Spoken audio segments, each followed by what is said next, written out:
bonjour à toutes et tous. Je suis également ravi de voir une telle fréquentation. Comme vous le savez peut-être, c'est à travers mon service que la région Wallonne et le SPWMI a mis en place la stratégie régionale de mobilité des marchandises.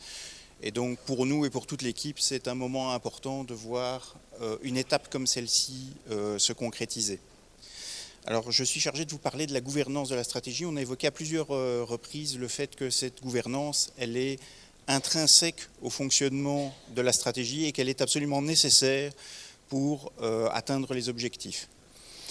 Alors je vais vous la faire de manière un peu synthétique. À la base de la gouvernance, il y a vous tous. Et tous ceux qui n'ont pas su venir aujourd'hui, mais les usagers, les gestionnaires, les associations, les universités, tous ceux qu'on a mentionnés aujourd'hui, vous faites tous partie de la gouvernance. Donc merci beaucoup pour votre présence aujourd'hui. Vous avez peut-être mis le pied dans quelque chose dont vous ignoriez encore l'ampleur. Alors les usagers, les gestionnaires, vous tous, vous serez représentés à travers des groupes de travail. Ces groupes de travail thématiques, il y en a 6 aujourd'hui qui sont identifiés.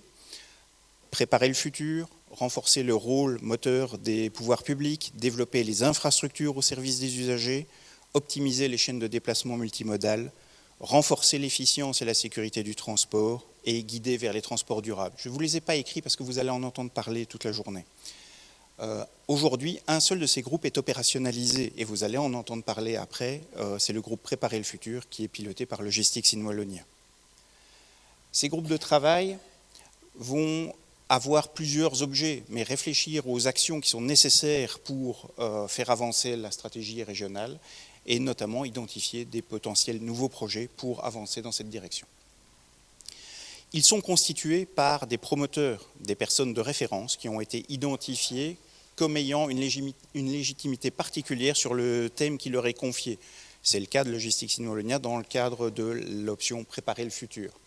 Ces promoteurs sont essentiellement des animateurs pour le groupe de travail, mais ils animent le groupe de travail et ils cherchent à faire remonter les idées du groupe de travail.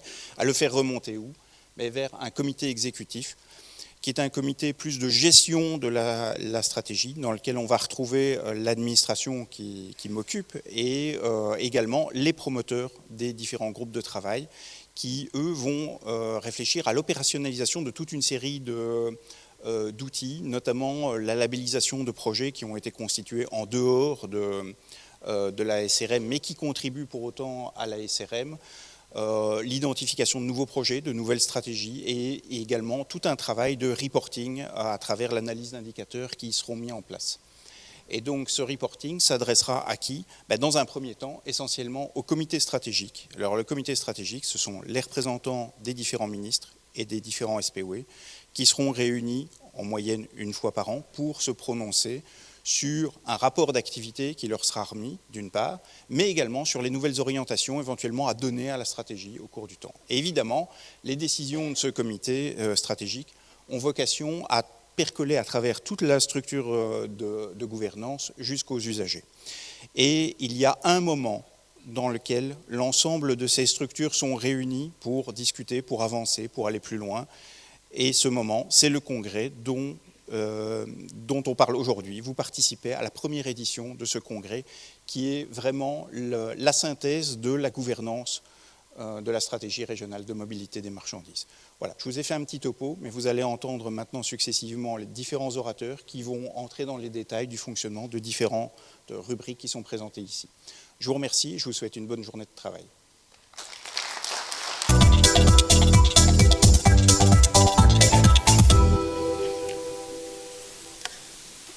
Bonjour à tous. Cela fait évidemment plaisir de voir autant de monde présent pour cette première rencontre dans le cadre de la stratégie régionale de mobilité. Comme l'ont dit Étienne et Pascal, donc, je vais d'abord mettre mon timer pour être sûr de ne pas vous tenir trop longtemps, pas plus que 2 heures. Et voilà. Alors, présentation du groupe de travail Préparer le futur. Tout d'abord, quelques considérations de ma part, si vous permettez. Je pense que le premier signal important, c'est que le gouvernement wallon se dote enfin d'une stratégie régionale de mobilité des marchandises. Je pense que plusieurs dans la salle ici, qui sont dans le circuit depuis des années, savent à quel point la question d'une vision stratégique pour le transport de marchandises est un peu le monstre du Loch Ness ou un peu l'Arlésienne. On en entendait beaucoup parler, mais on n'en voyait pas souvent. Il y a eu de multiples tentatives qui ont été, notamment certaines, avortées. Donc enfin, un document existe et qui aussi organise ces stratégies régionales de mobilité en différentes thématiques qui ont toute leur pertinence. Je pense aussi, ce qui est très intéressant dans la mise en œuvre voulue par le gouvernement wallon et par le SPW, c'est le fait aussi de ne pas vouloir forcément initier à chaque fois de nouveaux projets, mais de pouvoir aussi associer et donner de la cohérence à des projets déjà existants, voire même des projets antérieurs à la mise en œuvre de la stratégie régionale de mobilité. Parce que l'important, c'est forcément l'objectif que l'on se fixe. Je pense que là, Étienne l'a suffisamment en long et en large expliqué. Et une chose qui, évidemment, pour nous, est fondamentale et cruciale, c'est que l'innovation fait partie des priorités. Et l'innovation, encore une fois, ne partez pas en courant, il ne faut pas avoir peur de vol mot innovation. Innovation, je dis souvent, c'est faire demain les choses différemment de ce que l'on fait aujourd'hui, ou en tout cas le moins se poser la question sur sa pratique pour voir si oui ou non on peut la remettre en question. Donc l'innovation commence aussi parfois par des choses simples. Alors, comme l'a dit Pascal, il y a donc une organisation en différents groupes de travail et je vais donc essentiellement vous parler aujourd'hui du celui qui s'appelle Préparer le futur, puisque notamment grâce à l'opportunité du plan de relance. C'est le premier groupe de travail sur lequel nous avons décidé de travailler ensemble. Et évidemment, je ne peux être que particulièrement heureux que Logistics Wallonia soit plus qu'associé à cette démarche. D'ailleurs, il faut mentionner que dès le départ et dès le lancement de la démarche, le gouvernement wallon a eu le souci d'associer le pôle de compétitivité à la réflexion, notamment à travers la sollicitation d'un avis qui a été donc sollicité par le ministre Philippe Henry et qui a été remis, un avis de 17 pages qui a été remis le 18 septembre 2020, avec dès le départ des discussions régulières qui évidemment ont été, comme vous vous en doutez, rendues parfois si pas compliquées, mais en tout cas au moins distantes à partir en fonction des circonstances, que ce soit le Covid ou les inondations bien évidemment. Mais dès le départ, des discussions régulières ont été initiées entre le cabinet du ministre Henry, le SPOMI et Logistics Wallonia pour la mise en œuvre de ce groupe de travail qui donc, comme là Pascal vient de l'expliquer, le groupe de travail sur le Préparer le futur est le premier groupe de travail qui est concrètement mis en place et aussi avec une invitation de la part du cabinet du SPOMI d'impliquer Logistics Wallonia dans d'autres groupes de travail qui ont été mentionnés par Pascal. Alors, l'ambition de ce groupe de travail Préparer le futur, c'est favoriser l'émergence de solutions innovantes pour l'ensemble des axes de la SRM, favoriser le développement des compétences requises pour l'évolution de la mobilité des marchandises. On est très très loin du temps où on mettait les gens à la logistique comme on les mettait parfois dans les mines de sel dans les entreprises. Donc c'est un métier qui a fortement évolué au cours de ces dernières années, notamment sur l'aspect digitalisation. Favoriser des initiatives qui valorisent également l'image du secteur. Comme vous le savez très certainement, le transport et la logistique ont un peu le défaut de souffrir d'une assez mauvaise image de marque. Et donc, il y a une véritable nécessité de redorer un peu l'image de notre domaine d'activité et aussi participer à la veille sur les verrous réglementaires qui peuvent éventuellement limiter l'innovation. Étienne vient d'expliquer, de donner notamment un excellent exemple avec l'évolution de la législation par rapport à la navigation des portées, puisque notamment le pôle a fait déposer dans le cadre de la politique des pôles de compétitivité aussi, un projet labellisé relatif à la navigation autonome. Et bien évidemment, participer à une vision prospective, et ça, Étienne et Pascal l'ont expliqué à travers notamment la gouvernance de la SRM. Alors, voici la composition. Je ne vais pas venir par le détail sur chacune des personnes qui composent le groupe de travail en question, mais ce qui est important, c'est le fait aussi que nous avons voulu associer une série d'entreprises à la gouvernance. Alors, quels sont les choix qui ont évidemment dicté la composition? D'abord, les administrations qui sont forcément concernées, le Forum pour le développement des compétences, l'APCAL, l'Association belge des cadres d'achat et de logistique pour le positionnement de la formation et l'ensembilisation dans le secteur de la logistique et du transport auprès des entreprises, l'Agence du numérique, puisqu'il y a évidemment une dimension digitale qui arrive très très souvent dans les projets innovants, les universités dans le cadre de la mission de formation de services et des entreprises qui constituent une des cibles principales de la stratégie en fonction. Alors, on peut toujours se dire le choix des entreprises, est-ce que c'est le bon choix, pas le bon choix, etc. Nous avons essayé d'avoir un mélange d'entreprises qui soient et les entreprises de logistique et les entreprises à caractère technologique qui permettent de pouvoir avoir une vue transversale. Et ces entreprises ont été approchées à travers le membership de Logistics Wallonia. Alors, au niveau de toujours ce comité de gouvernance, donc l'idée c'est vraiment de pouvoir favoriser la mutualisation de financement public, favoriser la mutualisation des initiatives, comme Étienne l'a expliqué, et comme cela vous a déjà été dit, le but n'est pas forcément de mettre en œuvre absolument de nouveaux projets, mais aussi de donner de la cohérence à des projets déjà existants. Effectivement, favoriser la visibilité des actions, notamment des actions de la SRM, notamment à travers un logo que vous serez amené à voir régulièrement. Et alors, dans ce groupe de travail, il y a une question évidemment de gestion de conflits d'intérêts, puisque notamment, que ce soit les universités ou les entreprises qui sont présentes, sont susceptibles de pouvoir être porteurs de projets. Donc, l'expérience de Logistics Wallonia dans la gestion des appels à projets des pôles de compétitivité fait que nous avons évidemment une gestion, une expérience assez complète sur la gestion des conflits d'intérêts. Et donc, il est clair que dans les projets qui seront sélectionnés, aucune entreprise qui participe à un projet ne sera dans le comité de sélection qui sélectionnera le projet in fine. Ça semble parfois évident, mais le dire, c'est encore mieux. Alors, donc, le rôle de ce comité de gouvernance, sélectionner les projets, en monitorer les résultats, donner un avis éclairé sur l'impact des projets au regard des ambitions et proposer des initiatives aussi au SPW pour accélérer l'atteinte des objectifs et dynamiser l'écosystème wallon. Alors, concrètement, au niveau de cet appel à projet, puisque là, il est lancé, donc si l'information ne vous est pas encore parvenue, donc il est temps. Donc, l'appel à projet qui est actuellement lancé, donc grâce au budget dégagé dans le cadre du plan de relance, est un appel à projet qui vise la mise en place de projets collaboratifs. Donc là, on capitalise sur l'expérience des projets pôles de compétitivité, mais avec des conditions qui sont différentes. Je vais revenir au niveau des conditions.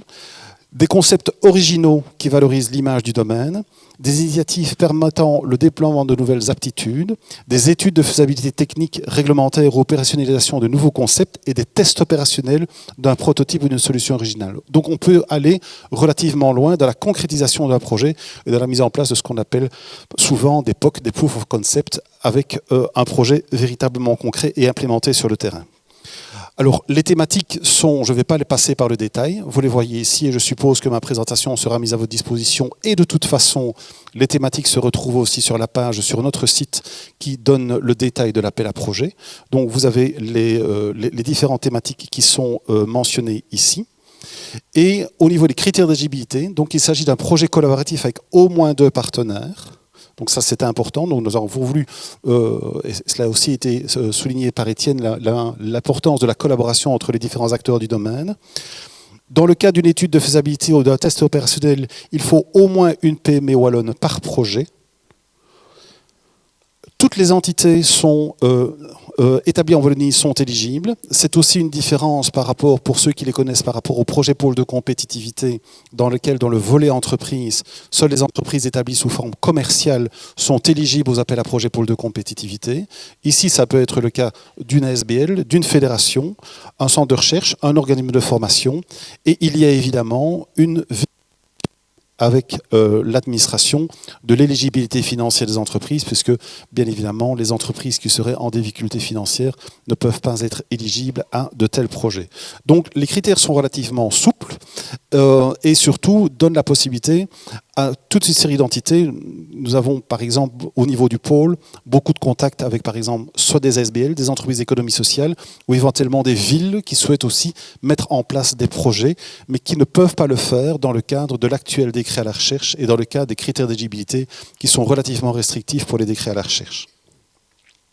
Alors, ce ne sont pas des budgets énormes, mais ce sont les budgets d'impulsion. Voyez-les comme ça.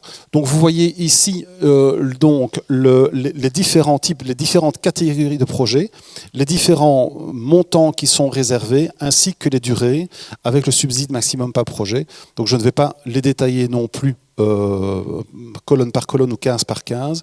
Vous les voyez ici. Et bien évidemment, donc je laisse pour ceux qui veulent prendre une photo, et bien évidemment, à nouveau, comme je l'ai dit tout à l'heure, ma présentation sera certainement mise à votre disposition.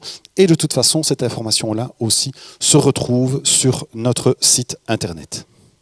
Alors, important, les projets doivent être clôturés pour le 31 décembre 2025.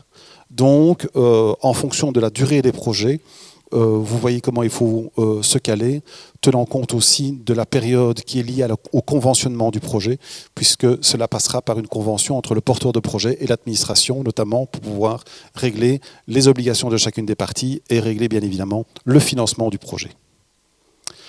Le timing. Donc, comme vous voyez, le timing, l'appel a été déjà lancé maintenant il y a quelques semaines. Le dépôt des candidatures est pour le 15 décembre, donc vous avez encore un peu moins de 3 semaines pour déposer des projets. La sélection se déroulera entre décembre et février de l'année prochaine, à travers le comité de gouvernance, comme cela vous a été expliqué. Fin mars, nous espérons pouvoir procéder avec l'administration à la notification des décisions sur les appels à projets pour un démarrage, pour un démarrage effectif dans le courant du 2e trimestre 2024, ce qui va bien avec la durée maximum des projets qui est de 12 mois et si les projets doivent être terminés au 31 décembre 2025. Voilà, je ne serai pas plus long, je vous remercie pour votre attention. Plusieurs des membres de mon équipe, je vais leur demander simplement de lever le bras parce qu'il y en a plusieurs qui sont ici. Donc Anne-Stéphanie, Gérard, Ekaterina, Coraline et Thomas sont là et donc peuvent vous informer aussi sur l'appel à projet. N'hésitez pas à les aborder. Je vous remercie beaucoup pour votre attention.